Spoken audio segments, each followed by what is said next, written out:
Si è presentato con la moglie e il figlio all'ufficio servizi sociali di Viale Vittorio Veneto, sfrattato a partire dal mese di settembre da un alloggio popolare, ha minacciato di darsi fuoco con la benzina che aveva portato con sé dentro una bottiglia. Erano circa le 14:30, sul posto sono intervenuti i vigili del fuoco, una volante della polizia, i vigili urbani e lo stesso sindaco Mario Conte che ha voluto parlare direttamente col capofamiglia, un 45enne residente in una casa Ater nel quartiere di Fiera.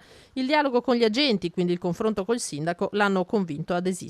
Dispiace quando succedono questi episodi, è altrettanto vero che però ci sono delle realtà, dei nuclei familiari che molte volte, pur essendo stati aiutati per molto tempo e con molte risorse, non hanno ancora capito che l'assistenza da parte del comune non può essere vita naturale durante. Al di là dello sblocco degli sfratti, che parte proprio da oggi, non è una novità per questa famiglia l'ordine di lasciare l'alloggio.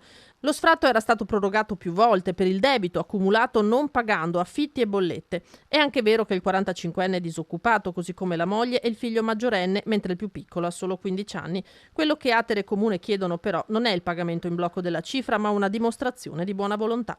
Comunque l'appuntamento è lunedì, li chiameremo con i servizi sociali, devono rimboccarsi le maniche e insieme li accompagneremo a trovare la soluzione, che però prevede obbligatoriamente un'assunzione di responsabilità, farsi carico dei costi della propria vita.